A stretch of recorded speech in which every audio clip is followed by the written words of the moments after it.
when I went to art college, I started out as a painter, and then I went to a pop festival in the summer and took LSD for the first time.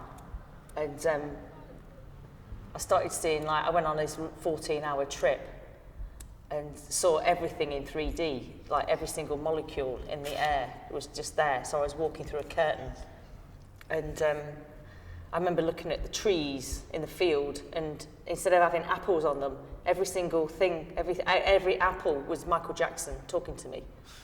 So that was kind of like my trip. And when I went back to art college, I just immediately transferred to the sculpture department because I saw everything in 3D. So, and then being in the sculpture department, I realised that everyone else that was in the sculpture department was just satisfied with using the materials that were in the art store. I don't know, it just didn't do anything for me. And I would just go outside of the college with a shopping trolley and collect junk, and started bringing things back from the outside into the studio. And I think I saw some legs dangling over the edge of a skip, and I realised that was Tim.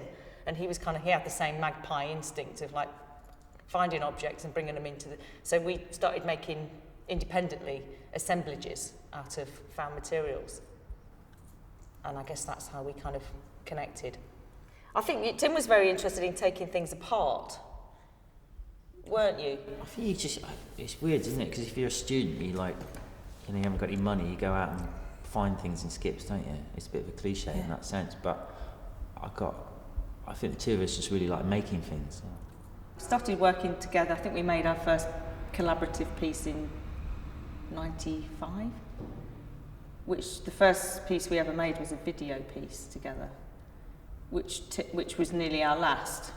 Our first collaboration was almost nearly our last collaboration, because there was a point where he spat the thing out and he was trapped with his head inside a fish tank. And I think I panicked and I tried to smash the tank against the brick wall with his head still in it, so I could have broke his neck. But what happened was this kind of rather boring 20-minute film then sort of had this amazing, basically this kind of snuff movie sort of ending to it, which kind of was almost fulfilling, We came up with the shadow sculptures, which came out of a studio situation, a real old-fashioned kind of idea of what a studio is. And we actually were living, and our studio was in this office, and we were making things out of lights, like flashing lights, almost like kind of Blackpool Illuminations or Las Vegas type of things. And what was happening was very extraordinary shadows were being thrown around the room. And I think Sue just walked in one day, and the shadow was cast upon the wall, and it was just this fantastic, sharp, perfect image of her, and I think I just drew around it, and it evolved from that, really. We made this started fiddling with bits of stuff that were on the floor. Get Sue out of the picture, keep the shadow in, that sort of thing. And these kind of sculptures started to evolve in the corner, which we were very embarrassed by, literally embarrassed by, that when it came to doing our first little show, we weren't going to put the shadow piece in. It was that kind of cringeable, Of course, someone picked up on it and said, wow, what's that? I suppose there was no future in art. There was no kind of end job at the end of it. When I went to art school, you just thought, well, you'll get a job doing advertising or something. But nowadays it's like art's become like a vocation in life. Parents are pushing their kids to go to art school.